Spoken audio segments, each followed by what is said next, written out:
అపోస్తుడైన పౌలు కొరింథీయులకు రాసిన 2వ పత్రిక 12వ అధ్యాయం 9వ వచనం నుండి.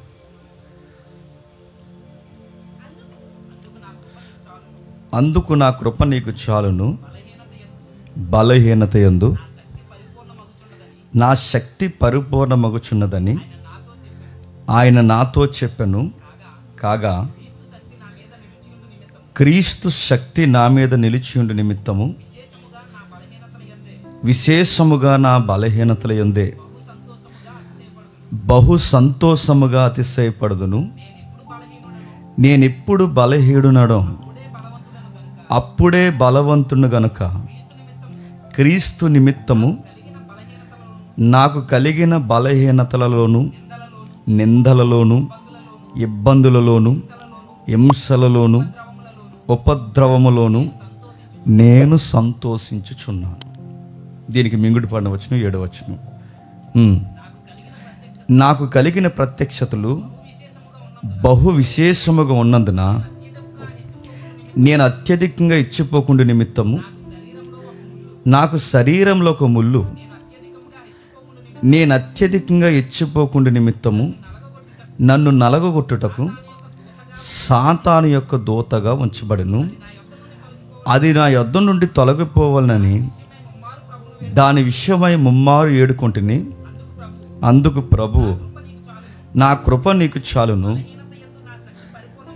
బలహీనత యందు నా శక్తి పరిపూర్ణమగుచున్నదని ఆయన నాతో చెప్పెను. కాగా క్రీస్తు శక్తి నా మీద నిలిచియుండు నిమిత్తము విశేషముగా నా బలహీనత యందే బహు సంతోషముగా అతిశయపడుదును. ఆగుతాం. ఈ వచనాల పరంపర మనం చూస్తుంటే చాలా కాలం నుంచి క్రైస్తవ సమాజంలో మింగుడు పడిన వచనాల్లో ఈ వచనం ఒకటి.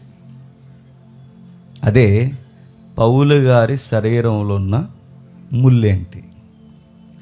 ఎంతమందికి చాలా కాలం నుంచి డౌట్ ఉండిపోయింది? మీ ఆన్సర్ చేయండి. ఎంతకాలం? అదిగో అంటే మిగిలిన వాళ్ళందరికీ తెలిసిపోయినట్టు.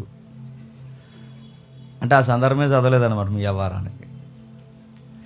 చాలామందికి బైబిల్తో కుస్తీ పడుతున్న వాళ్ళకి ఈ రిఫరెన్స్ ఏవైతే ఉన్నావో కొంచెం విచిత్రంగా ఉంటాయి, కొంచెం విడ్డూరంగా ఉంటాయి.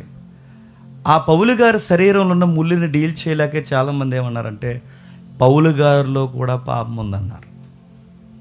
ఇక పౌలు గారిలోనే పాపం ఉందంటే ఇంకేముందండి? ఇక మన జెండాలు మామూలుగా ఒప్పం. ఇంకా ఇంత గొప్ప సేవ చేసినోడే నాలో పాపం ఉందంటే, ఇంత గొప్ప సేవ చేసిన వాడే తనలో పాపాన్ని ముళ్ళుగా పోల్చాడని ఒకవేళ ఆ వివరణే కరెక్ట్ అనుకుంటే ఆగుతామా? మరి ఆ ముళ్ళే పాపం అని ఎవరన్నారు? పాప జీవితాన్ని మానలేని వాళ్ళు సపోర్టుగా ఆ వివరణ ఇచ్చుకున్నారు. మరలా పౌలు శరీరంలో ముళ్ళు పాపమని ఎవరు డిక్లేర్ చేశారు? బైబిల్ ఏం డిక్లేర్ చేయలేదు, వీళ్ళు డిక్లేర్ చేశారు. ఎందుకు డిక్లేర్ చేశారంటే వాళ్ళ రహస్య జీవితానికి అలవాటు పడిపోయారు కనుక సపోర్టెడ్ రిఫరెన్స్ కదా వాటిని వాడుకుంటున్నారు. అయినా ఈ మధ్యకాలంలో భయం లేని మనుషులు ఏంటి చెప్పిన, వాళ్ళు చేసే పనులకి రెఫరెన్స్లను అడ్డెట్టుకుంటారు. ఎంత భయం లేని తనవండి అంటే ఒక మొట్టికాయ ఎంచుకోవడానికి బదులు చెప్పండి మొత్తానికి ఇలా పిడుగులతో దేవునితో గుద్దించుకునే పనులు అన్నమాట ఇవి.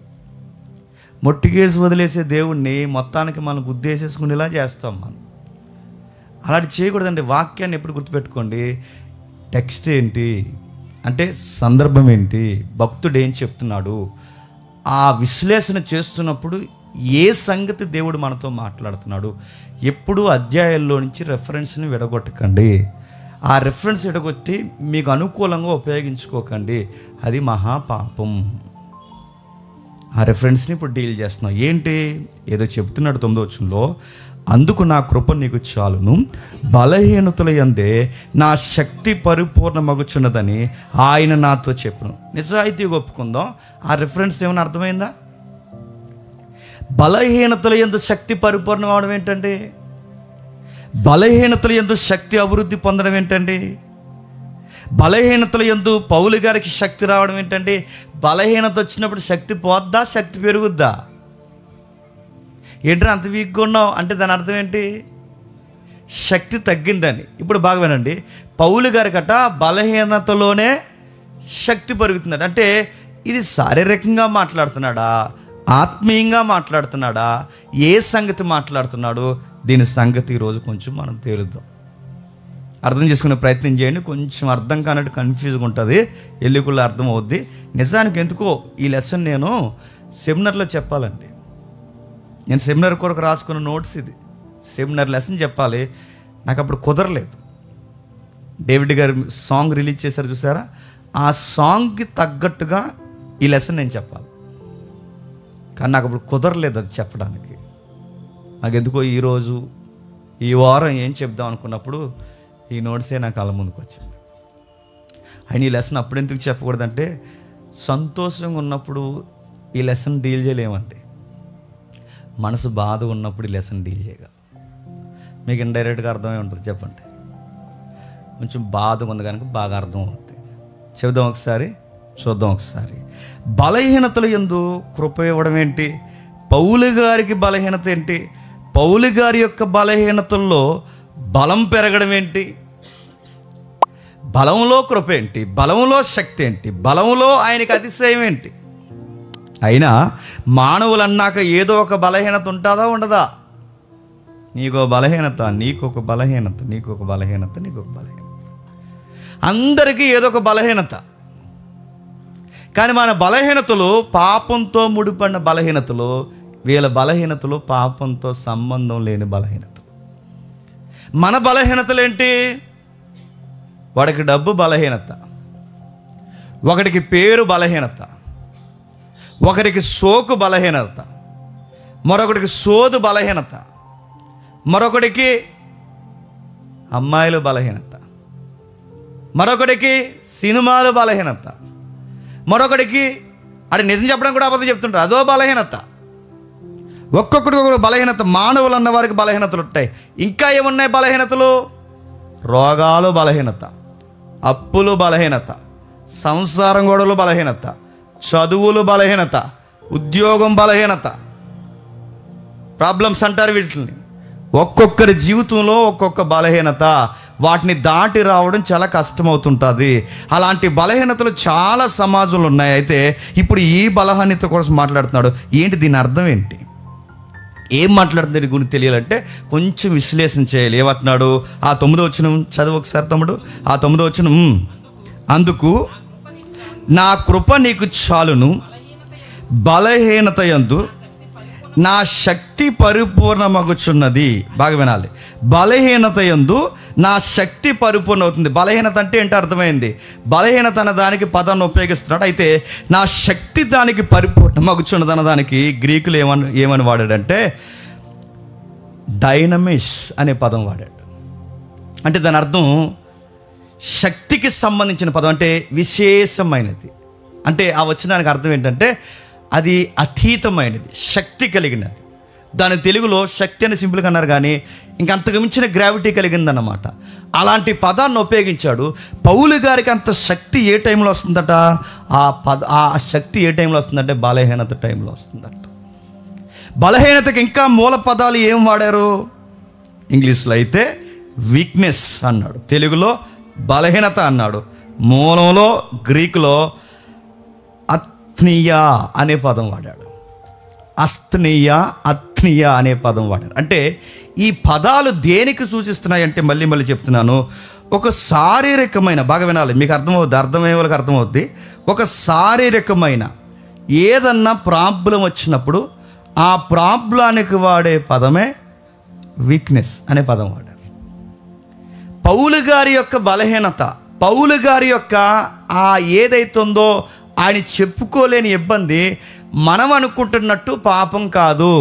ఆ పదం గ్రీకులో ఎలాంటి గ్రావిటీలో దాన్ని వాడారంటే కళ్ళ జబ్బుకు కానీ, బాగా వినండి, కడుపు జబ్బుకు కానీ, ఇంకా బాగా వినండి, శరీరానికి పట్టిన ఏదన్నా రోగం కానీ, బాధలకు కానీ, భావోద్వేగంతో చెప్పుకోలేని సమస్యలు కానీ, జీర్ణించుకోలేని పరిస్థితులు కానీ, ఫ్యామిలీ ప్రాబ్లమ్స్ కానీ, ఇంకా జబ్బులకు సంబంధించినవి కానీ, ఇలాంటి వాటికి ఉపయోగించే పదమే చెప్పండి బలహీనత. ఇప్పుడు చెప్పండి, పౌలు గారి బలహీనత అనగానే పాపం కాదు.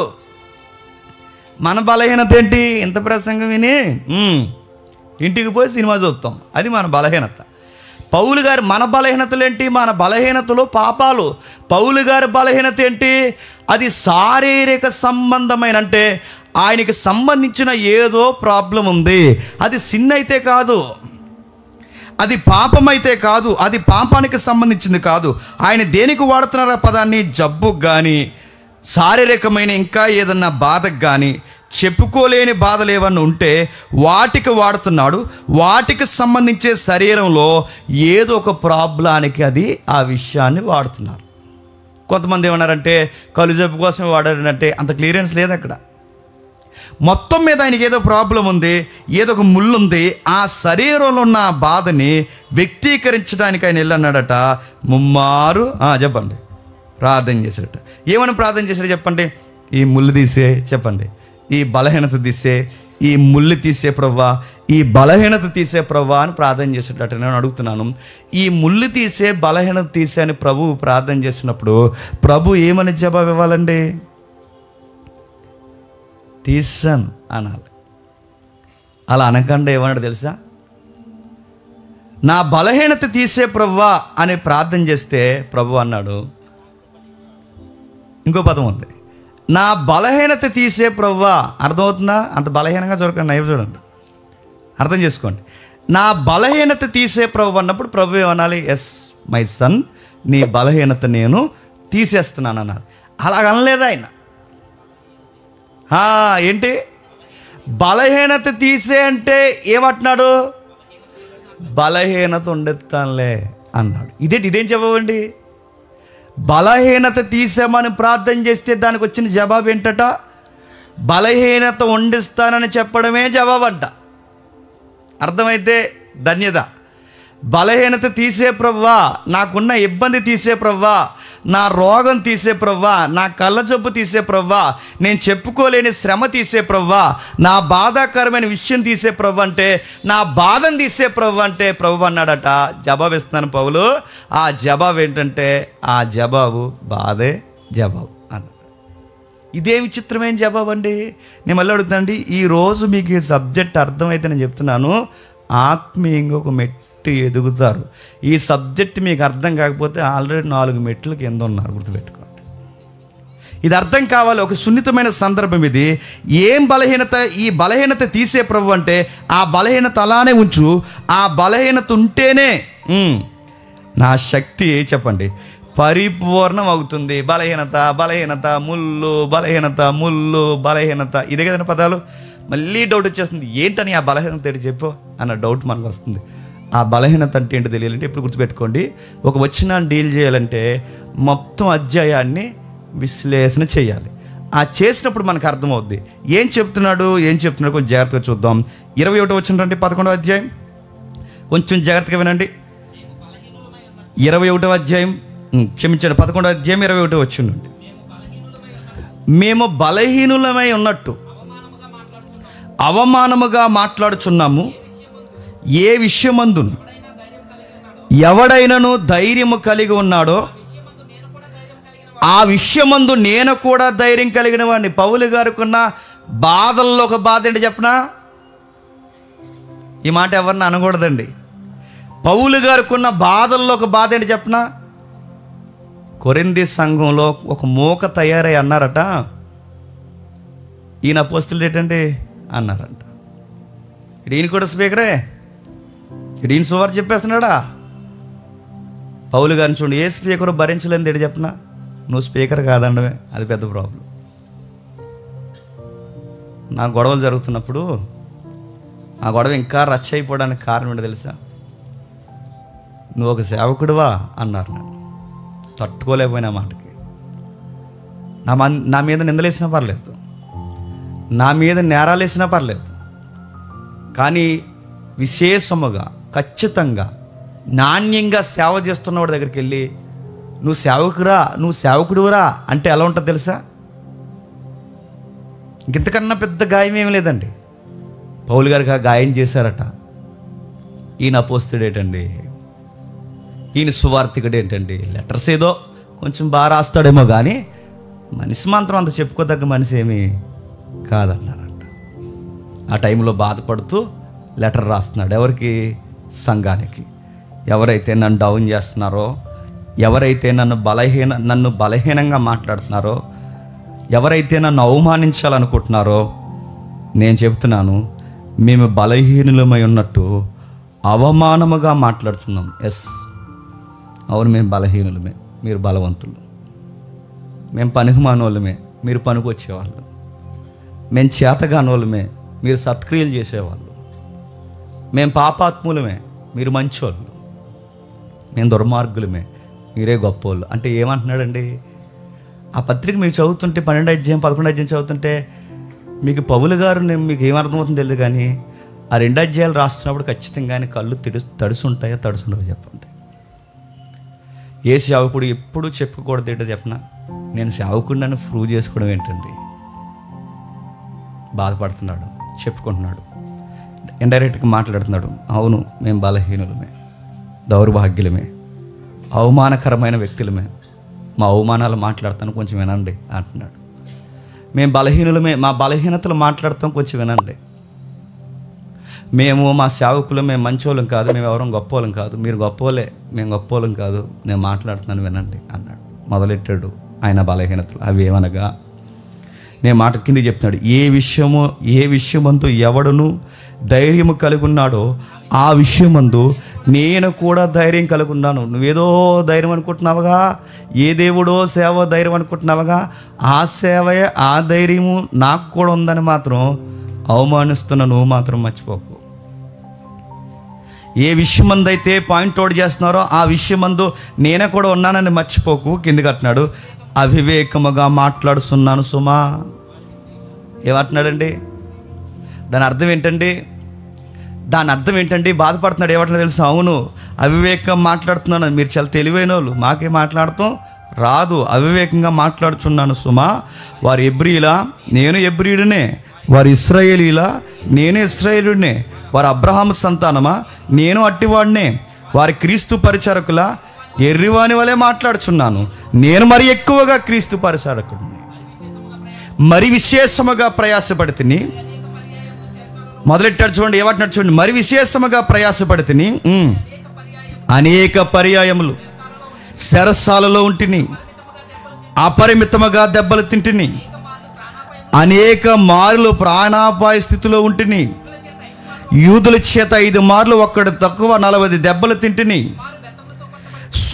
ముమ్మారు బెత్తములతో కొట్టబడితిని, ఒకసారి రాళ్లతో కొట్టబడితిని, ముమ్మారు వాడపలిగిలి శ్రమ పడితిని, ఒక రాత్రి పగలు సముద్రములో గడిపి తిని, అనేక పర్యాయములు ప్రయాణములలో, నదుల వలనైన ఆపదలలో, దొంగల వలనైన ఆపదలలో, నా స్వజనులైన ఆపదలలో, అన్యజనులైన ఆపదలలో, పట్నముల ఆపదలలో, అరణ్యము ఆపదలలో, సముద్రం వలన వచ్చిన ఆపదలలో, కాపాట సహోదరుల వలన వచ్చిన ఆపదలలో ఉంటిని, ప్రయాసపడితిని, కష్టముతో, తరచుగా జాగరముతో, ఆకలి దప్పులతో, తరచుగా ఉపవాసములతో, దిగంబరత్వంతో ఉంటిని.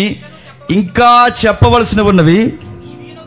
ఇవియు కాక సంఘములన్నిటి గూర్చి చింత నాకు కలుగుచున్నది, దినదినము నాకు కలుగుచున్నది. ఎవడైనను బలహీనుడా, నేనును బలహీనుడు కాడా? ఎవడైనను తొట్టుబడేనా, నాకు మంట కలగదా? అతిశయపడవలసి ఉంటే నా బలహీనతల యందే విశేషమైన సంగతులను గూర్చి అతిశయపడుతున్న. అర్థమయ్యే వాళ్ళకి ఎప్పటికి అర్థమైపోయి ఉంటుందండి. పట్టుకునేవాడు ఎప్పటికి పట్టేసుకుంటాడు. ఇప్పుడు చెప్పండి, పౌలు గారి బలహీనతలు ఏంటో చెప్పనా?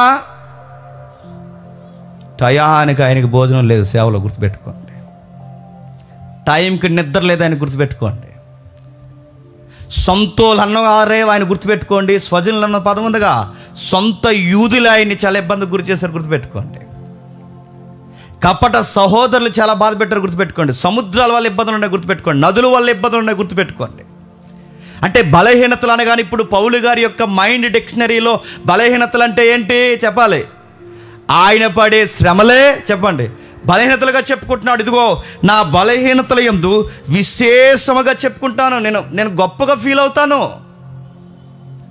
చాలామంది సేవకులు ఏం చెప్పుకుంటారో తెలుసా? చాలామంది సేవకుల్లో వాళ్ళు చెప్పుకునేది ఏంటంటే, మేము విదేశాలకు వెళ్ళాం, స్వదేశాలు తిరిగాం, 5 స్టార్ హోటల్లో కూర్చున్నాం, బుర్జ్ ఖలీఫాలో భోజనం చేస్తాం, ఈ విశేషాలు చెప్తారు. పౌలు గారి విశేషాలు ఏంటి చెప్పినా, నేను 5 స్టార్కి వెళ్ళానని చెప్పడు, నేను విదేశాలకు వెళ్ళానని చెప్పడు, నేను ఆస్ట్రేలియా నుంచి అమెరికా వెళ్ళానని చెప్పడు, నేను బుర్జ్ ఖలీఫా ఎక్కానని చెప్పడు.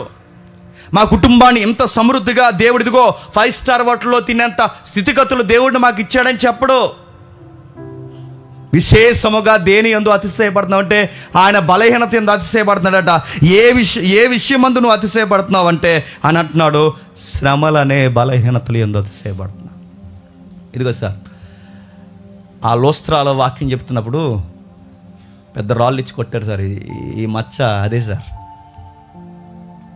ఇటువైపుకి సువార్తకి వెళ్తున్నప్పుడు చాలా దారుణంగా అవమానించి బెత్తాలతో కొట్టారు సార్. ఈ మచ్చలన్నీ అవే సార్. ఇటువైపు సువార్త చేస్తున్నప్పుడు కొన్నిసార్లు సార్ కుక్కని ఎలాగ ఈడుస్తారో కొట్టాలో ఈడ్చినప్పుడు రోడ్డుకి ఇదంతా కొట్టుకుపోయింది సార్. ఆయన ఒక మాట చెప్తాను సార్, ఈ దెబ్బలు, ఈ మచ్చలు మీకు ఏమనిపిస్తుందో తెలియదు కానీ ఈ మచ్చలు చూసినప్పుడల్లా, ఈ దెబ్బలు చూసినప్పుడల్లా, ఈ సేవలో నాకు వచ్చిన ఈ శ్రమలు, ఈ గాయాలు చూసినప్పుడల్లా పౌలు అంటున్నాడట, అదో రకమైన ఫీల్ ఉంటుంది సార్ అంటున్నాడు. ఆనందం ఉంటుంది సార్. నేను చెప్తున్నాను సార్, నా బలహీనతలు యందు నేను గొప్ప చెప్పుకొని ఫీల్ అవుతాను సార్. నా క్రీస్తు కొరకు నుదుటి మీద రాయిచ్చి కొట్టించుకుని చెప్పుకుంటాను సార్. నా క్రీస్తు కొరకు నా ఈపుని కొరడాలతో కొట్టించుకున్నాను సార్. నేను చాలాసార్లు మెసేజ్లో చెప్పిన మాట మీకు చెప్తున్నాను. అవి మామూలు కొరడా దెబ్బలు కాదు, ఘోరమైన కొరడా దెబ్బలు, ఎముకలతో సీరియస్ కొరడా దెబ్బలు. మీరు కావాలంటే చరిత్రకారులు ఫ్యాషన్ ఆఫ్ ద క్రైస్ట్లో చాలా తక్కువ జీవించారండి. ఆ కొట్టే దెబ్బలకి చర్మం ఊడిపోద్ది, చర్మం అంతా ఊడిపోద్ది. అందుకే పౌలు గారు పత్రికల్లో, సువార్తలలో యెషయా గ్రంథం నోట్ చేస్తున్నప్పుడు ఏమంటారు తెలుసా? ఆయనకు సొగసైనను స్వరూపమైన లేదు. అంటే ఆ కొరడాలతో కొడితే ఎలా ఉంటుంది చెప్పినా, రక్తము, బాగా వినండి, శరీరము రక్తపు ముద్దగా అయిపోద్దట. అలాంటి కొరడాలతో కొట్టేసారట. దాన్ని కూడా ఎలా చెప్పుకుంటున్నారు తెలుసా? దేవుని కోసం సార్. ఆ ఎముకలు ఉన్న కొరడాలతో కొట్టేసినప్పుడు, ఈ పంతలు వేసిపోతున్నప్పుడు అదో రకమైన ఫీల్ ఉంటుంది సార్ అన్నాడు. మళ్ళీ చెప్తున్నా, ఈ పేజ్ అందరికీ అర్థమవుదండి, ఈ 12వ అధ్యాయం అందరికీ అర్థమవుదండి. మన ప్రార్థనలు ఎలాంటివో తెలుసా? మన ప్రార్థనలు ఎలాంటివంటే చిన్న చిన్న విషయాలకు ప్రార్థన చేస్తాం, చిన్న చిన్న విషయాలకు నలిగిపోతాం, చిన్న చిన్న శ్రమలకి, డబ్బులకి, అప్పులకి, ఇబ్బందులకి, కుటుంబ సమస్యలకి ఇవి ఇబ్బంది పడతాం. నేను అనుకుంటున్నానండి, ఈ స్థాయికి ఎప్పుడు ఎదుగుతామో, దేవుని కోసం మాటలు పడి, దేవుని కోసం దెబ్బలు తిని, దేవుని కోసం శ్రమపడి, దేవుని కోసం ఇబ్బందులు పడి, దేవుని కోసం ఆ శ్రమలను అతిశయంగా చెప్పుకునే రోజుకి ఏ రోజుకి వస్తామో పౌలు గారు చెప్పుకుంటున్నారు. ఆయన విచిత్రంగా అంటున్నాడు, అతిశయిస్తాను నేను. ఏముంది నీలో, నీ జీవితంలో చెప్పుకోవడానికంటే? చెప్పుకోవడానికి ఏం లేదు కనుక సార్, సేవలో చాలా నలిగిపోయాను సార్, అది చెప్పుకుంటాను సార్ గొప్పగా అంటాడట. చాలా నలిగిపోయాను సార్, చాలా ఇబ్బందులు పడ్డాను సార్, చాలా సమస్యలు పడ్డాను సార్, నలిగిపోయి ఉన్నాను సార్. ఈ బలహీనతలే, ఈ సమస్యలే, ఈ ఇబ్బందులే, ఈ యొక్క చెప్పుకోలేని ఈ కన్నీళ్ళే, ఈ విశేషముగా నేను నలిగిపోతున్న ఈ శ్రమల యందే అతిశయంగా చెప్పుకుంటున్నాను. ఆయన అప్పుడప్పుడు ప్రార్థన చేశాడట, ప్రభువా ఇంకా చాలు, ఈ బలహీనతలు ఏమన్నుంటే తీసే అంటే అన్నాడట. అలా ఉంచు, ఆ టైంలో నువ్వు నాకు బాగా నచ్చుతున్నావు అన్నాడట. ఆయన అదో రకం. అలా ఉంచు, ఆ టైంలో నీ ప్రేయర్ ఎక్కడి నుంచి రావట్లేదు, చెప్పండి, ఎక్కడి నుంచి వస్తుంది పౌలు? ఆ టైంలో నీ పదాలు నోట్లోంచి రావట్లేదు పౌలు, నీ పదాలు గుండె లోతుల్లోంచి వస్తున్నాయి. పౌలు, నువ్వు నలిగిపోతున్నప్పుడు నువ్వు నాకు ప్రార్థించే విధానం భలే ఉంటుందయ్యా అన్నాడట. పౌలు, నువ్వు నా కోసం నలిగిపోతున్నప్పుడు, నా కోసం ఇబ్బంది పడుతున్నప్పుడు నువ్వు చేసే సేవ ఉంటుంది చూసారా, నీకు కసి వస్తుంది, అదో రకమైన కసి. ఆ కసి నాకు భలే అనిపిస్తుంది పౌలు అన్నాడట. అందుకే నీలో నాకు ఆ ఫ్లేవర్ నచ్చింది, దాన్ని అలానే ఉంచు, తీయమని మాత్రం చెప్పు, అడగొద్దు. తీస్తే ఏమవుద్ది? పౌలు గారు, నేను ఈ మాట అంటున్నాను ఏమనుకోకండి, పౌలు గారు అందరూ అపార్థం చేసుకోకపోయినా కొందరైనా అర్థం చేసుకుంటారు. 12 మంది అపోస్తులు ఒకవైపు ఉంటే ఈ మనిషి ఒక్కడు ఒకవైపు ఉన్నాడంటే మీకు ఏమర్థమవుతుందండి? మామూలు ఫిగర్ కాదన్నమాట ఆ ఫిగరు. 12 మంది ఒకవైపు సేవ చేస్తుంటే ఈ ఒక్కడు ఒకవైపు ఉండి నిలబడ్డాడంటే మామూలుడా? పైగా ఈయనకున్న విశేషాలు మామూలువి కాదు. ఇంత గొప్ప సేవ చేస్తున్నప్పుడు ఖచ్చితంగా మీరు గమనించండి, ఇంత గొప్ప సేవ చేస్తున్నప్పుడు ఏ సేవకుడికి వచ్చేదైనా ఏంటి చెప్పనా? తెలియకుండా అతిశయం వస్తుంది. ఏమొస్తుంది?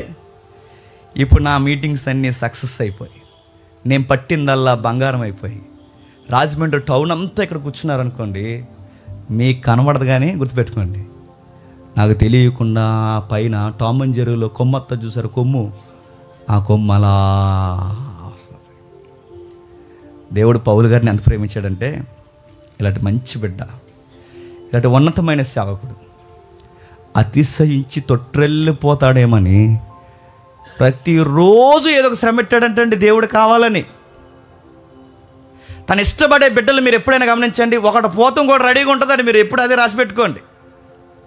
అమ్మయ్య అనుకుంటాం, వచ్చాను అంటది ఇంటి నుంచి, పోయింది అనుకుంటాం, ఇదిగో నేనున్నానంటది ఇంకో శ్రమ. సౌలు బాగానండి, సౌలు జీవితంలోంచి పోయాడని దావీదు అనుకుంటే సొంత కొడుకులు తిరగబడ్డారు. మీరు చూడండి, ఏదో ఒక శ్రమ, ఏదో ఒక ఇబ్బంది, ఏదో ఒక కష్టం.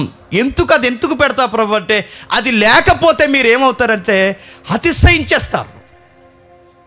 ఎంత అతిశయిస్తారంటే 12 మంది ఒకేపు చేస్తే చెప్పండి, ఒక్కనొకేపు చేస్తున్నాం అన్న ఫీల్ వచ్చేస్తుంది.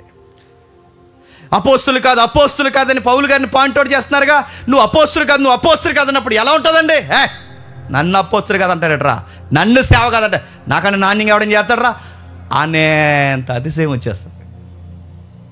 వాళ్ళకి ఇచ్చే మాటలు ఆయన ఇంకా ఇబ్బంది పెడితే ఆయనకి తెలియకుండా, అందుకే అంటున్నట్టున్న 12వ అధ్యాయంలో అతిశయపడుటకు నాకు తగదు, కానీ అతిశయపడవలసి వచ్చినది ప్రభు దర్శనము గురించి నేను చెప్పడం మొదలెడితే నా రికార్డ్స్ ఎవరికైనా ఉన్నాయా అంటున్నాడు. చూడండి, రేయ్ సేవలో నాలాంటి ఇబ్బంది వస్తే ఎప్పుడో మీరు చచ్చిపోతారు అంటున్నాడు. ఇండైరెక్ట్గా గుర్తుపెట్టుకోండి, నాలాంటి ఇబ్బందులు వస్తే మీరు ఎప్పుడో చచ్చిపోతారు. కానీ నేను అతిశయించాల్సిన చాలా గొప్పవి ఉన్నాయి.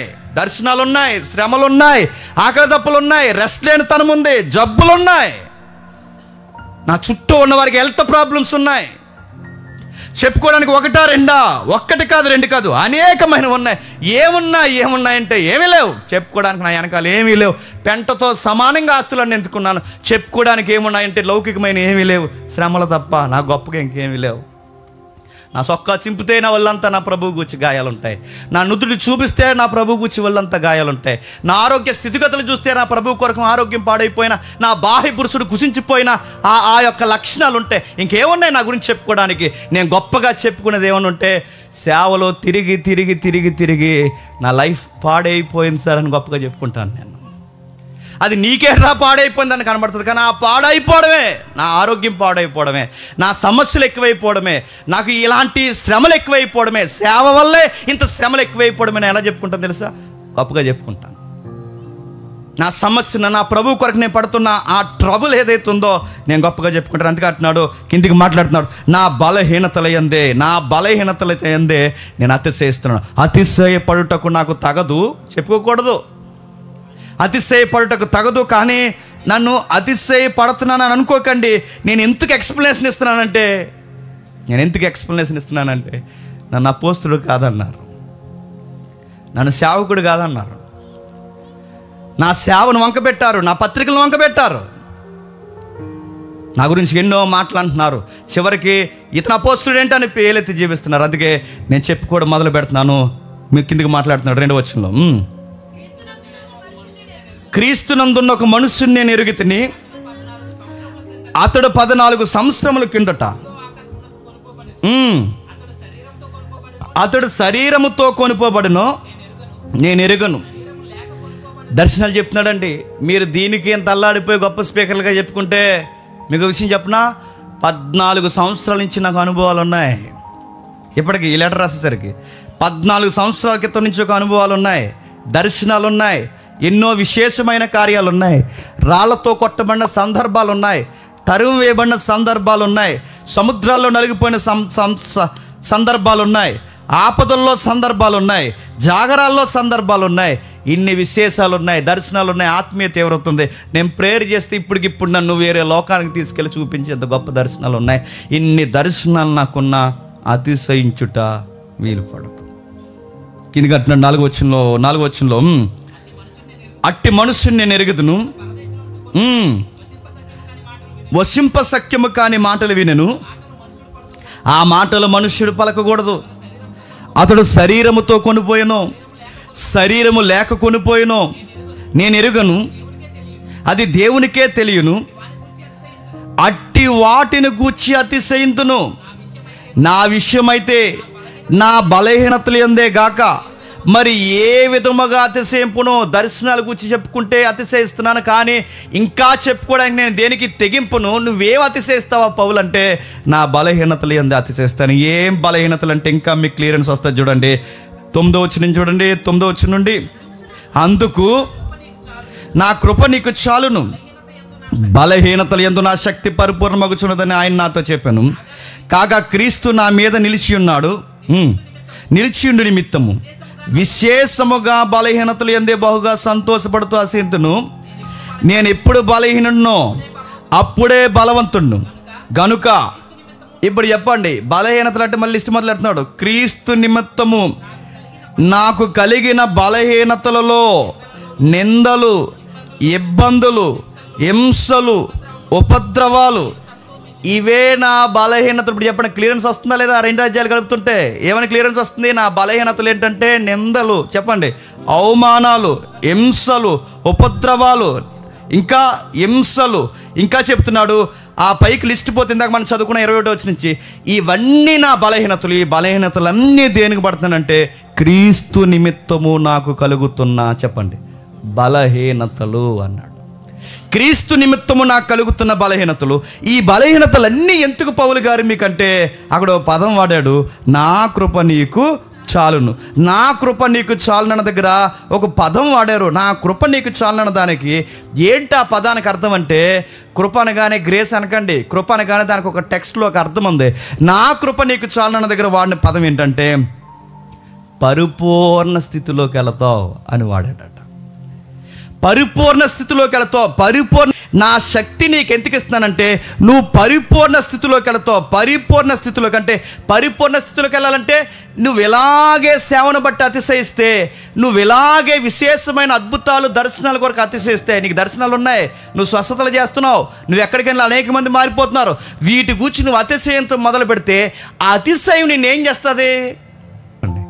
అలా ఉంచుతాడన్నమాట. ఏదో ఒక సమస్య అలా ఉంచుతా, అది మనకు మంచిదేనండి, ఒక విధంగా మనకు మంచిదేనండి. నువ్వు చర్చికి ప్రార్థనతో, నువ్వు చర్చికి ఆసక్తితో రావాలని ఏదో ఒక శ్రమ నీకు అలా ఉంచుతాడట, ఏదో ఒక ఇబ్బంది అలా ఉంచుతాడట. పౌలు గారు చూడండి, ఎందుకు నువ్వు నాకు కృపణిస్తున్నావంటే గ్రీకులో నెంబర్ ఇది వాడతారు. మీరు ఎక్కడికి వెళ్ళి చూడండి, నెంబర్కి అర్థం ఇదే ఉంటుంది.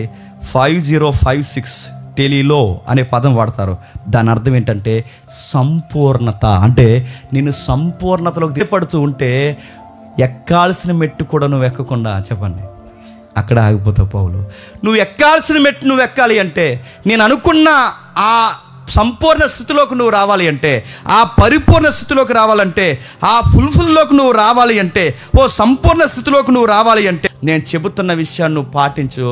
నా బలహీనతలు తీసే నువ్వు అనుకో, నీ బలహీనత అలాగే ఉంచు, నా కృపిస్తాను. నా కృపించినప్పుడు నువ్వు ఎలా ఉంటావంటే బలహీనతను బలహీనతలుగా చూడు. ఎలా చూస్తావు?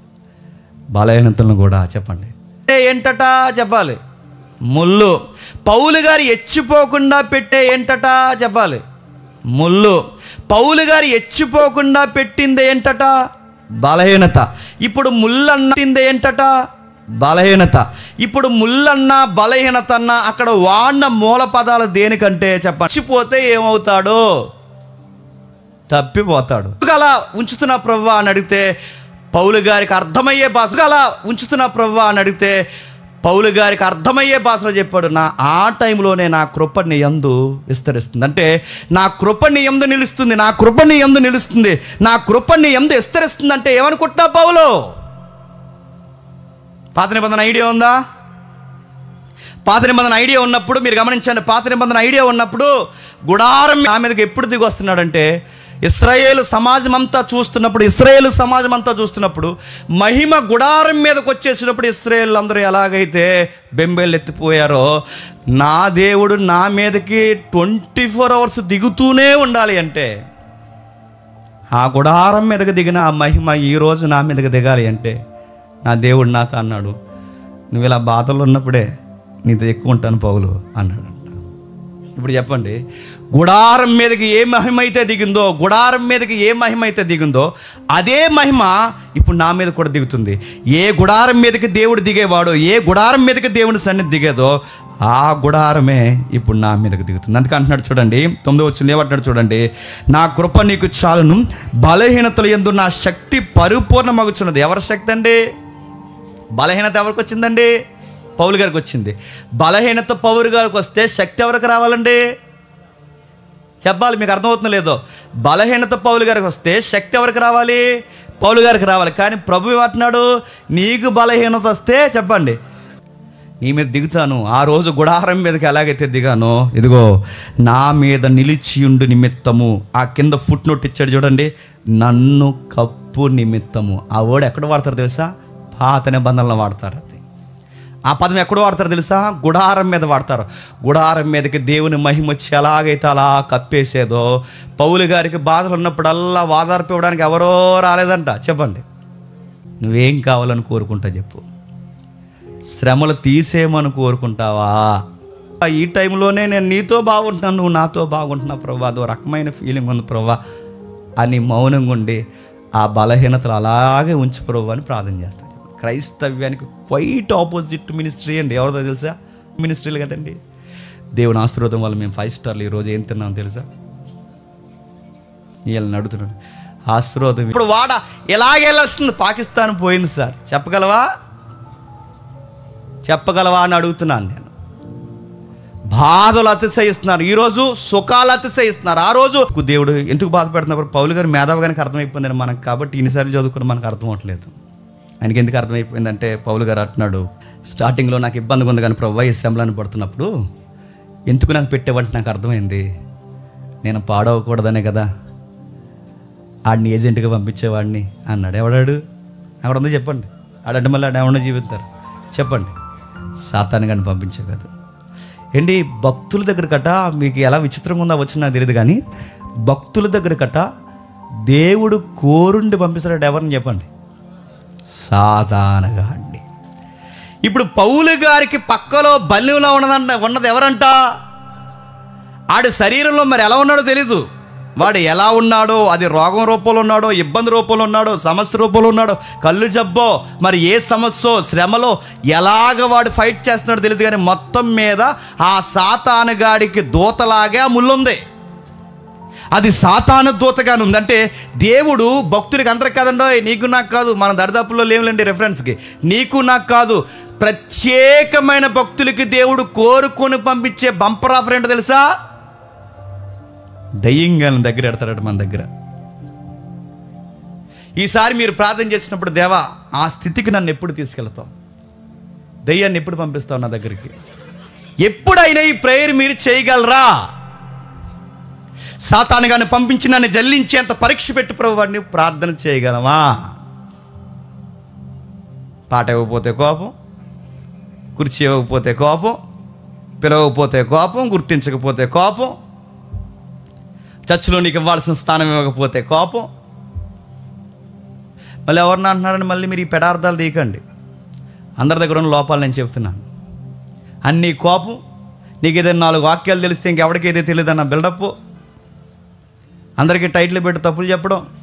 ఈ మధ్యకాలంలో ఫ్యాసినేట్ చెప్పిన, ఈ పాస్టర్ చెప్పే వాక్యాన్ని ఆ పాస్టర్ తప్పు అంటాడు. ఇదో రకమైన అతిశయం అండి. తమ్ముడు మన మెసేజ్ చెప్పాడు, నా ముందు మెసేజ్ చెప్పి తమ్ముడు వెళ్ళిపోయాడు. ఒక సీనియర్ పాస్టర్ గారు ఉన్నారు అక్కడ, పెద్ద ఆయన, తండ్రి సమ్మానులు. ఆయన అనుభవాన్ని బట్టి ఏం చేయాలండి, బాబు ఇలా చెప్పాడు, ఇది విషయం అని చెప్పి సమర్థించి పంపించాలి. సురేష్ మెసేజ్లు తప్పులు పట్టడం మొదలెట్టాడు ఆయన. నెక్స్ట్ మెసేజ్ నాదేలండి, ఆయన అధ్యక్ష చేస్తున్నాడు. సురేష్ మెసేజ్లు తప్పులు పడుతున్నాడు. ఆడు ఫ్లోలో ఒక మాట అన్నాడు. ఏమన్నాడంటే, ఒక వృద్ధుడు యేసు ప్రభు దగ్గర నిలబడ్డాడు. ఆడు లెక్క క్యాలిక్యులేషన్ చేసి చెప్పాడు. ఆ వర్డ్ ఆయన కనబడక ఆయన ఏమంటున్నాడంటే వృద్ధుడు ఉందా, అనుభవాలు లేని ప్రసంగాలు ఇవి అన్నాడు. లేసి గట్టిగా ఇద్దాం అనుకున్నాను, కానీ వీళ్ళకి ఇలా కాదు. వీళ్ళ అనుభవాలు, వీళ్ళ వాక్యాలు వీళ్ళకి ఏమీ తెలియదని వీళ్ళకి అర్థం అవ్వాలి అంటే వీళ్ళు ఎక్స్పెక్ట్ చేయని గట్టి వాక్యం చెప్పాలని వాళ్ళు ఊహించని చెప్పేయానండి. ఆ రోజు నేను తిట్టాను అనుకోండి గుర్తుండిపోతాను, అన్నాను అనుకోండి గుర్తుండిపోతాను. ఆ రోజు ఏంటి చెప్పినా, మరి ఇది కూడా మనకి తెలదరు ఈ 40 సంవత్సరాలు అనిపించాలి వాళ్ళకి. ఆ రోజు చెప్పిన తర్వాత పాయింట్అవుట్ చేసిన వాళ్ళు ఆ రోజు ఏమైపోయారు చెప్పినా, అవే నోరులతో మళ్ళీ చెప్పండి. ఇప్పుడు వాళ్ళ సీనియారిటీ మమ్మల్ని ఎలా చూసింది, పిల్ల బచ్చాల్లా చూసింది. వాళ్ళ సేవా జీవితం మమ్మల్ని ఎలా చూసింది, మాకు శాతగానంలా చూసింది. వాళ్ళ సేవా జీవితం మమ్మల్ని పాయింట్అవుట్ చేస్తుంది. ఇలాంటి అతిశయాలు వచ్చేస్తాయండి. ఇలాంటి అతిశయాలు పౌలు గారు కూడా వచ్చి పాడైపోతాడేమని, వెళ్ళరా నా బిడ్డ దగ్గరికి అన్నాడట.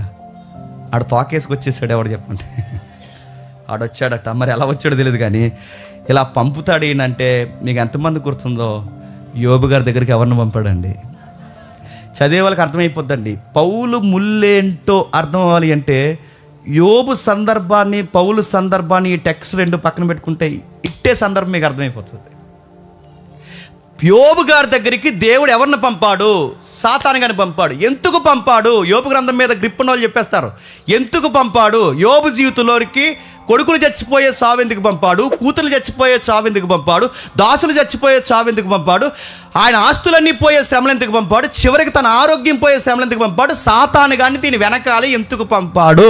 ఎందుకు పంపాడు చెప్పిన యోబు గ్రంథం యొక్క నేరేటివ్ అంతా అర్థమైతే మీకు ఒక విషయం అర్థమవుద్ది. యోబు గారు గమనించండి, యోబు గారు తన స్నేహితులకి ఆన్సర్ చెప్పడం మొదలెట్టాడు. అంటే అప్పటి వరకు భక్తిగా ఉన్నాడు. అప్పటి వరకు భక్తిగా ఉన్నవాడు సడన్గా ఎలా పాడయ్యాడు? పాడవుతారని ఎవరికి తెలుసు? సొంత స్నేహితులు వచ్చి ఏమన్నారు? వాదాచడానికి బదులు వీళ్ళు ఏమన్నారట, ఏదో చేసి ఉంటావులే, ఏదో జరిగి ఉంటుందిలే, లేకపోతే నీకు రోగం రావడం ఏంటి, లేకపోతే మీ పిల్లలు చచ్చిపోవడం ఏంటి. నేను అడుగుతున్నాను, ఈ స్నేహితులు వచ్చి బాగా గుర్తుపెట్టండి, మనం ఎప్పుడు పాడైపోతాం చెప్పనా? మన ఎదుటోళ్ళు క్వశ్చన్స్కి ఎప్పుడైతే ఆన్సర్ చెబుతామో చెప్పండి, ఆ గ్రాప్ వరకు యోబు గారు బాగుంటారండి. తన ఫ్రెండ్స్కి ఎప్పుడైతే ఆన్సర్ చెప్పాడో చెప్పండి, డిస్టర్బెన్స్ స్టార్ట్ అవుతుంది, సమస్య స్టార్ట్ అవుతుందంటే పౌలు గారిలో యోబు గారిలో ఎవరికీ కనబడని, యోబు గారిలో ఎవరికీ తెలియని, యోబు గారిలో ఎవరో పట్టుకోలేని నీతి వెనకాల దాక్కున్న ఒక తెలియని తత్వం ఉంది. యోబు గారికి కూడా ఒక ఫీలింగ్ ఉంది. ఏమని చెప్పనా, నేను చాలా నీతిమంతున్నా ఫీలింగ్ ఉందంటే ఎవరికి? ఇది కూడా దేవునికి చెప్పండి నచ్చదు. ఇప్పుడు అది కూడా తీసేయాలి, ఆ అతిశయం కూడా తీసేయాలి. నేను నీతిమంతున్ననే అతిశయం కూడా యోబు జీవితంలో తీసేయాలి అంటే యోబు గారి జీవితంలోకి ఏం రావాలి చెప్పండి? శ్రమలు రావాలి, బాధలు రావాలి, ఇబ్బందులు రావాలి, సమస్యలు రావాలి, చావులు రావాలి, రోగాలు రావాలి, ఇవన్నీ రావాలి. ఇవన్నీ వచ్చిన తర్వాత దేవుడు రావాలి. అప్పుడు వచ్చి అంటాడు, లేచి నిలబడి నిన్ను అడుగు కట్టుకో అంటాడు. క్వశ్చన్ జరుగుతాను చెప్పు, పెద్ద బాధలు అడిగేసరికి మీ ఫ్రెండ్స్ అందరికి ఆన్సర్ చెప్తుండు, నేను ప్రూవ్ చేసుకోవాలనుకుంటున్నావా? వాళ్ళ బోర్డు క్వశ్చన్స్కి ఆన్సర్ చెప్పదు, కానీ నేను స్టాండర్డ్ జీకే క్వశ్చన్స్ అడుగుతాను, ఆన్సర్ చెప్పు అన్నాడు. ఏం అడుగుతావు ప్రభు అంటే, బాధపడుతున్నావా, కచ్చిపి తీసుకో అనలేదు, క్వశ్చన్స్ అడుగుతాను ఆన్సర్ చెప్పు అన్నాడు. డిఫరెంట్గా ఉంటాడండి ఈ బైబిల్ దేవుడు. ఆ దేవుడు వచ్చి అన్నాడు, ఏమన్నా తెలుసా, మాట్లాడుతూ ఇలా అన్నాడు, నేను క్వశ్చన్ అడుగుతున్నాను, బాగా ఏడుస్తున్నావు, చాలా ఇబ్బంది పడుతున్నావు, సరే లే ఆడపిల్లలాగా ఏడుస్తావు, లేచి నడుము కట్టుకో, నిలబడు నీకు చెప్తున్నాను, భూమి ఎప్పుడు పుట్టించి చెప్పు అన్నాడు. బాధపడేవాడు ఇంటికి వెళ్ళి, సర్లే బ్రదర్ ఇంక జరిగితే ఇంక చీప్ తీసుకో, బాధపడకంటే బాగుంది, నువ్వు ఉన్నాం కదా, ఎందుకు అలాగా వస్తాయి బాధలు అంటే బాగుంది. అలా అనకుండా ఇంటికి వెళ్ళి వెళ్ళరా అడుగుచో, భూమి ఎప్పుడు పుట్టించి చెప్పు అన్నాం అనుకోండి, ఏమంటాడండి ఆడు మనల్ని? ఇలా చూస్తాడు అని ఎడుతాడు, తమ్ముడు నక్షత్రాలు ఎప్పుడు పుట్టే చెప్పు, మళ్ళీ చూస్తే ఏంటి ఇలా మాట్లాడుతున్నాడండి, అదే సముద్రంలో ఎప్పుడు పుట్టాయి, భూమికి పునాది ఎప్పుడు వేసి చెప్పాను. కానీ ఆడికి ఎలా ఉంటుందండి? దేవుడు డీల్ చేసే విధానం ఎలా ఉంటుంది చెప్పనా? బాధపడేవారిని బాధపడకండు. మీరు కూడా అనకండి. బాధపడే దగ్గరికి వెళ్ళి ఏడకరాను తెగేడ్చేస్తాడు. ఏడ్చేవారి దగ్గరికి వెళ్ళి ఏడకరాను, అది రైట్ డీలింగ్ కాదండి. ఏడ్చేవాడి దగ్గరికి వెళ్ళి పిక్చర్ చూపించాలి ఆడికి. ఈ విషయం చెప్తున్నాను. భూమి ఎంత, నక్షత్రం ఎంత, విశ్వం ఎంత, చీకటి ఎప్పుడు పుట్టింది, వెలుగు ఎప్పుడు పుట్టింది, ఈ రోజు ఎప్పుడు పుట్టింది, వీటి వెనకాల స్థితిగతులు ఎప్పుడు పుట్టాయి, ఎంత పెద్ద వ్యవస్థను నడిపిస్తున్న నేను, నక్షత్రాల ముందు సూర్యుడు ఎంత, సూర్యుడి ముందు సూర్య కుటుంబం ఎంత, సూర్య కుటుంబంలో భూమి ఎంత, ఆ భూమి మీద ఈ దేశాలు ఎంత, ఈ దేశాలలో నీ దేశం ఎంత, నీ దేశంలో నీ రాష్ట్రం ఎంత, నీ రాష్ట్రంలో నీ ఊరెంత, నీ జీవితం ఎంత, నీ జీవితంలో శ్రమలు ఎంత. నేను అడుగుతున్నాను, పుట్టకపోతే బాగున్ను, పుట్టకపోతే బాగున్ను, అమ్మ గర్భంలో మాయగా రాలిపోతే బాగున్ను, నా జీవితం ఎలాగైపోయింది, శ్రమలో ఇంక నాకు ఇబ్బంది, నా నాపకండి, నేను దూకేస్తున్నాను అంటున్నావుగా. పుట్టిక విలువ అర్థమైందా? నువ్వు పుట్టాలంటే ముందు భూమి పుట్టాలి, నువ్వు పుట్టాలంటే ముందు నక్షత్రాలు పుట్టాలి, నువ్వు పుట్టాలంటే ముందు సూర్యుడు పుట్టాలి, నువ్వు పుట్టాలంటే విశ్వం పుట్టాలి. ఈ విశ్వాన్ని పుట్టించి నడిపిస్తున్న నేను, విశ్వాన్ని ఇంత క్రమంగా నడిపిస్తున్న నేను, వెలుగు పుట్టక ముందే వెలుగులో ఉన్నవాడిని, చీకటి పుట్టక ముందే చీకటికి ప్రారంభికుడిని, ప్రతి దానికి ప్రారంభికుడిగా ఉన్న నేను, ఇన్నిట్లో ఉన్న నేను, భూమి పుట్టక ముందున్న నేను. యోబో ఏం జరిగిపోయిందని అంత ఫీల్ అవుతున్నావు? ఆ రోజున్న నేను ఈ రోజు ఉంటాను, ఈ రోజున్న నేను నీ జీవితంలోకి ఎన్ని వచ్చినా ఉంటాను. ఇది రాసి పెట్టుకో యోబు అని చెప్తున్నాను. నువ్వేదో అనుకుంటున్నావు, నీలో ఒకటి ఉందే, కనబడందే, అది తీసేయాలని నీ జీవితంలోనికి సాతాను రప్పించాను, అది తీసేయాలని నీ జీవితంలోనికి శ్రమలు రప్పించాను, అది తీసేయాలని ఒక అతిశయం ముందు చూసావా, అది తీసేయాలనే నీకు ఒక ఇబ్బంది వెనకలో ఒక ఇబ్బంది రప్పించాను. మొత్తం జరిగిన తర్వాత యోబు గారికి అర్థమైపోయింది.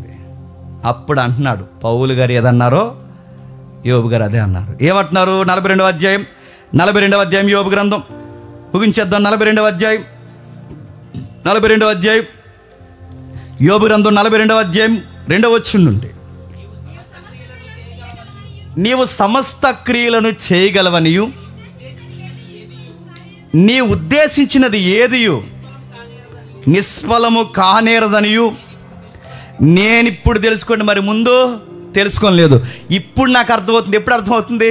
నా బిడ్డలు చనిపోయినప్పుడు, నా కొడుకులు చనిపోయినప్పుడు, నా ఆస్తులు పోయినప్పుడు, నా జీవితం చిందరవరందరూ అయిపోయినప్పుడు, నా ఆరోగ్యం అంతా పోయినప్పుడు, నా శ్రమలన్నీ ఎక్కువైపోయినప్పుడు, సాతానుగాడు నన్ను జల్లించేసినప్పుడు ఇప్పుడు అర్థమవుతుంది. ప్రభువా, నీతిమంతుడిని అనుకున్నాను, నీ ఎదుట నేను చెప్పండి నీతిమంతుడిని కాదు, నీ ఎదుట నేను అంత చెప్పుకోదగ్గవాడిని కాదు, నీ ఎదుట నేను అంత చెప్పుకునేంత స్థాయి నాకు లేదు. ఇప్పుడు నాకు అర్థమవుతుంది. అవివేకిని వలె మాట్లాడుతుని, గాడి తప్పి మాట్లాడుతుని, పద్ధతి లేకుండా మాట్లాడుతుని. ఇప్పుడు నాకు అర్థమవుతుంది, నేను పాపాత్ముని. దేవుడు ఎన్ని శ్రమలు మనకు అనుమతిస్తాడంటే చచ్చిపోయే వరకు ఏదో ఒక శ్రమ ఉంటానే ఉంటుందండి. అదే నన్ను క్రైస్తవ జీవితం అంటే. నువ్వు అమ్మయ్యా ఇంకా మధ్యకి కూడా కదలట్లేదండి, నువ్వు తేడా భక్తిలో ఉన్న గుర్తుపెట్టుకో. ఏదో ఒక శ్రమ ఉంటుందండి, ఏదో ఒక ఇబ్బంది ఉంటుందండి. కొంచెం బాగున్నాం అనుకుంటాం, ఏదో వచ్చి మీద పడిపోతుంది. ఇలా ఉంటేనే మనం ఎలా ఉంటే చెప్పనా, కరెక్ట్గా ఉంటాం, అతిశయించకుండా ఉంటాం. పౌలు గారికి అర్థమైపోయింది. యోబు గారికి ఎలా అర్థమైపోయిందో పౌలు గారికి కూడా అర్థమైపోయి అంటున్నాడు. పౌలు గారు అంటున్నారు ఆ 12వ అధ్యాయం 9వ వచనంలో, ప్రభు 12వ అధ్యాయం 2 కొరింథీ పత్రిక 12వ అధ్యాయం 9-10 వచనాలా, అందుకు నా కృప నీకు చాలును, బలహీనత యందు నా శక్తి పరిపూర్ణమగుచున్నది అని నాతో చెప్పెను. కాగా క్రీస్తు శక్తి నా మీద నిలిచియుండు నిమిత్తము విశేషముగా నా బలహీనతల యందే బహు సంతోషముగా అతిశయపడుచున్నాను. నేను ఎప్పుడు బలహీనుడనో, నాకు ఎప్పుడు బాధలు వస్తాయో, నాకు ఎప్పుడు ఇబ్బందులు వస్తాయో, నాకు ఎప్పుడు సమస్యలు వస్తాయో, నాకు ఎప్పుడు ఈ సాతానుగా నన్ను ఇబ్బంది పెడతాడో, నన్ను ఇబ్బందికరమైన పరిస్థితుల్లోకి నడిపిస్తాడో, అప్పుడే నేను చాలా బలవంగా ఉంటున్నాను, చాలా సంతోషంగా ఉంటున్నాను, అప్పుడే నా భక్తిలో బాగుంటున్నాను, అప్పుడే నేను దేవుని ఎదుట మనుషుల ఎదుట ఎచ్చిపోకుండా ఉంటున్నాను. ఎందుకంటే నేను చేసిన సేవ మామూలు సేవ కాదు, విశేషమైన సేవ చేశాను. చెప్పుకోవడం మొదలెడితే గొప్ప ఘనకార్యాలు ఉన్నాయి. ఇలా చెప్పుకుంటూ పోతే దేవుడు కనబడ్డు. పౌలని నేను కనబడతాను. నేను కనబడకూడదు, నా దేవుడు కనబడాలి అంటే నా జీవితంలో శ్రమలు ఎప్పుడు ఉండాలి, నా జీవితంలో బాధలు ఎప్పుడు ఉండాలి. ఆ బాధల్లో ప్రభు నా దగ్గర ఉండాలి.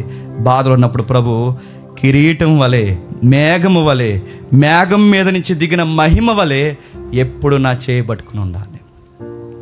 పౌలు గారి సేవలో ఒక పదం ఉంటుంది.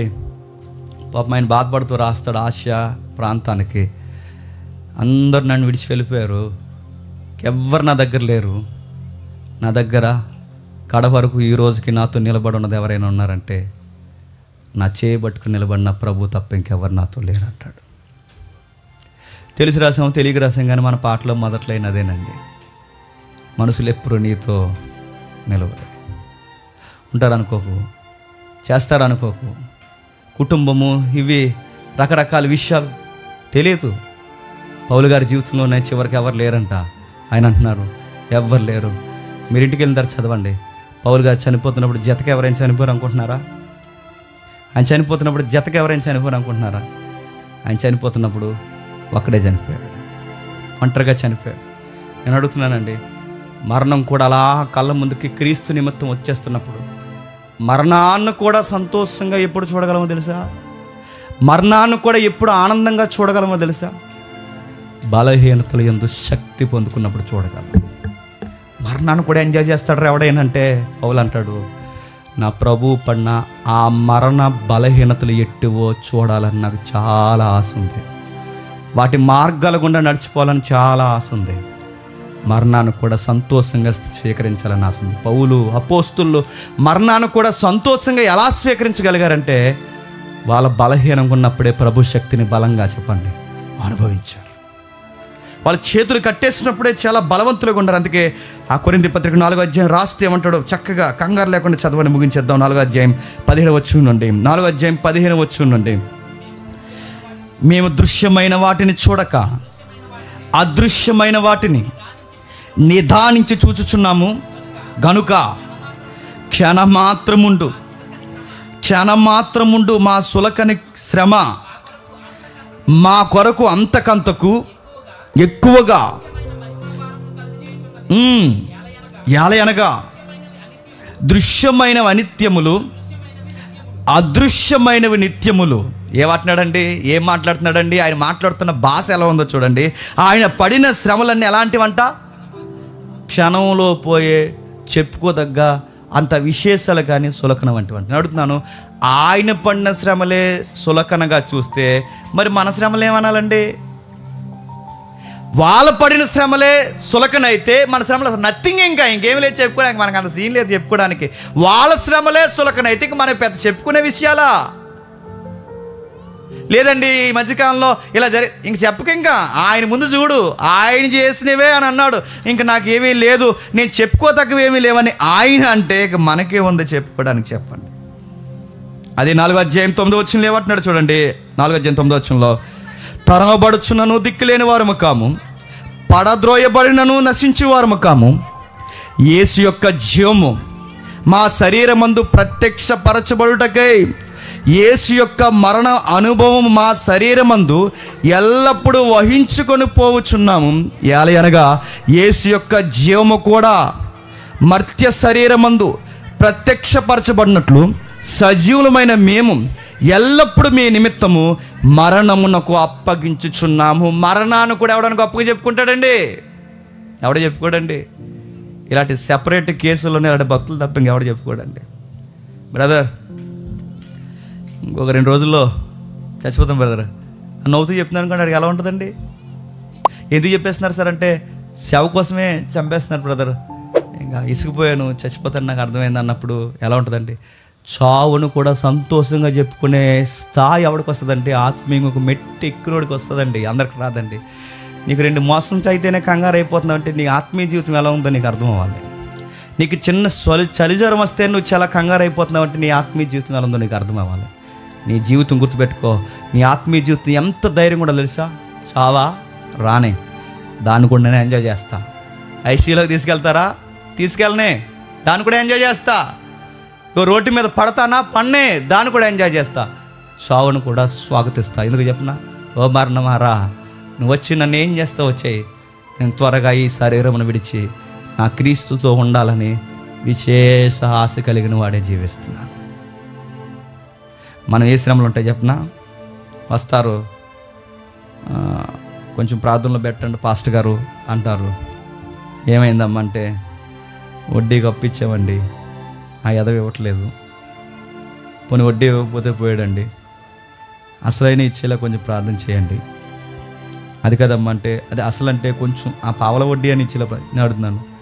ఏంటి నీ వడ్డీ కోసం అంట? చెప్పండి. మేము ప్రార్థన చేయాలంటే ఆ వడ్డీని ఏమనుకుంటారు చెప్పనా? అదో పెద్ద శ్రమ అనుకుంటారండి. ఆ శ్రమ సేవ నిమిత్తం వచ్చిందా? ఆ శ్రమ నీ లేనిపోని నీ సంతోషాలకు పోయి నువ్వు అప్పులు చేసుకుంటే వచ్చిందా చెప్పు? ఇది సేవ నిమిత్తం వచ్చిన శ్రమ కాదు. మీరు శ్రమలు చెక్ చేసుకోండి.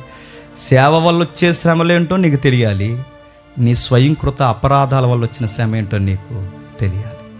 నీ స్వయంకృత అపరాధాల వల్ల నీకు శ్రమ వస్తే నీకు అతిశయం ఉండదు. అదే సేవ నిమిత్తం, ప్రభువు నిమిత్తం, సహవాస నిమిత్తం నీకు శ్రమ వస్తే ఆ శ్రమ నీకు ఎలా ఉంటుందో తెలుసా? ఎక్కడో తెలియని సంతోషం. అందుకే అంటున్నాడు, మా అల్టిమేట్ గోల్, మా చివరి ఆశ.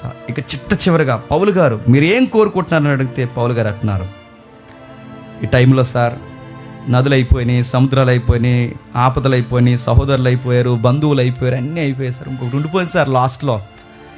ఇక అన్నీ అయిపోయింది సార్, ఇంకా లాస్ట్లో ఒకటి ఉండిపోయింది సార్. ఏంటి సార్ అని అడిగితే, ప్రభులాగే చచ్చిపోతే బాగుంది సార్, అదొక్కటి జరిగిపోతే నా జీవితం చెప్పండి సంపూర్ణం అయిపోతుంది. ఎవడన్నా కోరుకుంటాడంటే ఇలాంటి ప్రార్థనలో. అందుకే అంటున్నాను, ఇది ఎవరు ఎదుగుతారంటే ఆత్మీయంగా ఒక మెట్టి ఎదగాలని ఎవడైతే అనుకుంటాడో వాడికే విషయాలు అర్థమవుతాయండి. ఎంత గొప్ప సేవ చేసినా, ఎంత గొప్ప సేవ చేసినా, ఎంత విశేషమైన సేవ చేసినా, నిజమైన సేవకుని యొక్క ప్రార్థన, చివరి ప్రార్థన కూడా ఎలా ఉంటుందో తెలుసా? ప్రభువా మాకు చెప్పుకోవడానికి ఏమీ లేదు, మేము అతిశయించడానికి ఏమీ లేదు, మా అతిశయించింది ఏదైనా ఉందంటే ఉచితంగా మాకు ఇచ్చిన కృప ఉందే, ఆ కృపను బట్టే మేము అతిశయిస్తాం. నీ సేవ చేసామే, ఆ సేవను బట్టి అతిశయిస్తాం. మా గురించి చచ్చిపోయే ముందు కూడా మేము చెప్పుకోవాలనుకుంటే ఏముంది ప్రభువా, మేము పాపులం తప్ప ఇంకేం లేదు ప్రభువా. ఈ వీడియో చూడండి, మీకు ఏడుపు వస్తుంది. ప్రపంచమంతా దద్దరలు కొట్టిన సేవకుడు అండి. సౌండ్ పెట్టు ఒకసారి ఆప్ చేయి. ప్రపంచమంతా గొప్ప సేవ చేసినాడు, ప్రపంచమంతా గొప్ప సేవ చేసినాడు. ఆయన మీటింగ్ పెడితే ఫుట్బాల్ స్టేడియం నిండిపోయింది. అమెరికా గవర్నమెంట్ షేక్ అయిపోయింది. గవర్నమెంట్లన్నీ ఒకే లైన్లోకి వచ్చేసినాయి. అంత గొప్ప సేవ చేసి లక్షల మందిని సంపాదించినాడు, అనేక మంది మిషనరీలను తయారు చేసినాడు. ఇక వారంలో చచ్చిపోతున్నాడు అన్నప్పుడు చివరి ఇంటర్వ్యూలో ఏమన్నా తెలుసా? ఆ ముగింపు ప్రార్థన చేస్తాడు. ఎంత గొప్ప సేవ చేసినాడు. సేవ కోసం కానీ ఏమి చెప్పండి, ఏమంటాడంటే, మై లార్డ్, మై సేవియర్, నేను పాపిని, నా పాపాలు క్షమించి నన్ను చేర్చుకొని ప్రార్థన చేస్తాడు. ఇలా ఆ టోన్ చూస్తే మనకి ఏమనిపించాలంటే, ఒకసారి వీడియో చూడండి, భలే అనిపిస్తుంది. And because of the hope we have in Jesus, we can all be in heaven someday forever. But first, there must be a decision here and now in this life. I'm going to ask you to pray this prayer. Dear Heavenly Father, I know that I'm a sinner, and I ask for your forgiveness. I believe you've died for my sins and rose from the dead. I turn from my sins. I repent of my sins. I invite you to come into my heart and life. I want to trust and follow you as my Lord and Savior. In Jesus' name, amen. ప్రార్థన చేశాడు, 2-3 రోజులు చచ్చిపోయాడు. ఇంత సేవ చేస్తున్నాడు, ఎంత గొప్ప సేవ చేస్తున్నాడు. చివరిలో కూడా ఏమనుకుంటున్నాడు తెలుసా? నేను పాపని. 4 రోజులు మందిరానికి వచ్చిన వాళ్ళు మనం ఏం చేస్తాం చెప్పనా? అందరినీ పాపులు అంటూ తిరుగుతాం. ఇంత విశేషమైన సేవ చేసిన వాళ్ళు ఏమన్నా తెలుసా? చచ్చిపోయే ముందు రోజు కూడా నేను ఫాలో అయ్యాం, నేను వెంబడించాం. నాకు అర్థమవుతుంది ప్రభువా, నీ కృప మాకు కావాలి, నీ దయ మాకు కావాలి. మేము పాపాత్మం, నువ్వు మమ్మల్ని స్వీకరించకపోతే, ఆదరించకపోతే మేమేమైపోతాం? మమ్మల్ని రక్షించేది ఇదేది కాదు ప్రభువా. చచ్చిపోయారండి. అలాగే నేను మళ్ళీ చెప్తున్నాను, పక్కవారి మీద అతిశయించకండి. విశేషముగా మీరు ఎన్ని చేసినా ఎక్కడా చెప్పుకోకండి. మీరు ఆత్మీయంగా బాగున్నప్పుడు ఆత్మీయంగా బలహీనంగా ఉన్న వారికి పేర్లు పెట్టకండి. ఇంత ఆత్మీయంగా ఎదిగిన వాళ్ళే ఎవరికి పేర్లు పెట్టకుండా మాకేముంది సార్ చెప్పుకోవడానికి, పాపాత్మలు తప్ప అని ఏలే అంటే